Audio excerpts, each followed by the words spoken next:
সিগারেটের দাম বাড়ছে, কিন্তু সেই বাড়তি অর্থ কি সত্যিই সরকারের কোষাগারে জমা হচ্ছে, নাকি মূল্য নির্ধারণের জটিলতা আর বাজারের বাস্তবতার অমিলের কারণে হাজার হাজার কোটি টাকা রাজস্ব হারাচ্ছে সরকার? নতুন এক গবেষণা বলছে, শুধু সিগারেটের নিম্ন ও মধ্যম স্তরের মূল্য নির্ধারণের গড় মিলেই বছরে 4,000 কোটিরও বেশি টাকা রাজস্ব হারানোর ঝুঁকিতে রয়েছে বাংলাদেশ। একই সঙ্গে তামাক ও ই সিগারেট নীতির দুর্বলতাও তৈরি করছে নতুন উদ্বেগ।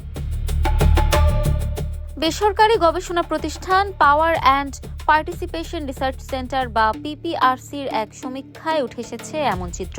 সোমবার জাতীয় প্রেস ক্লাবে আয়োজিত তামাক খাতের কর ও নীতি সংস্কার বিষয়ক সংবাদ সম্মেলনে এ তথ্য প্রকাশ করা হয়।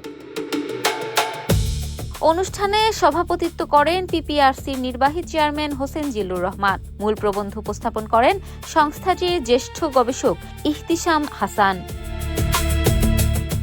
গবেষণায় বলা হয়, সরকার নিম্ন স্তরের 10 শলাকার সিগারেটের প্যাকেটের দাম 62 টাকা নির্ধারণ করলেও বাজারে সেই দামেই সিগারেট পাওয়া যাচ্ছে না। খুচরা পর্যায়ে প্রতি শলাকা 6 টাকা 20 পয়সার পরিবর্তে বিক্রি হচ্ছে 7 টাকায়। একইভাবে মধ্যম স্তরের সিগারেট কিনতেও নির্ধারিত দামের চেয়ে 80 পয়সা বেশি গুনতে হচ্ছে ভোক্তাদের। এই মূল্য ব্যবধানের কারণে নিম্ন ও মধ্যম স্তরের সিগারেট থেকে সরকার প্রায় 4,062 কোটি টাকার রাজস্ব হারাতে পারে বলে আশঙ্কা প্রকাশ করেছে পিপিআরসি। সভাপতির বক্তব্যে হোসেন জিল্লুর রহমান বলেন, মাঠের বাস্তবতা বিবেচনায় না এনে কেবল কাগজে সিদ্ধান্ত নেয়ার কারণেই এই রাজস্ব ক্ষতি হচ্ছে।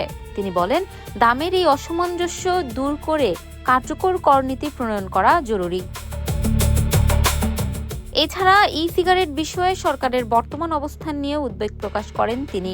তার ভাষ্য, ই সিগারেটের সংজ্ঞা দুর্বল করা হয়েছে এবং পাউচজাত পণ্যের বৈধতা দেওয়ার চেষ্টা চলছে, যা তরুণ সমাজকে বড় ধরনের ঝুঁকির মুখে ফেলতে পারে।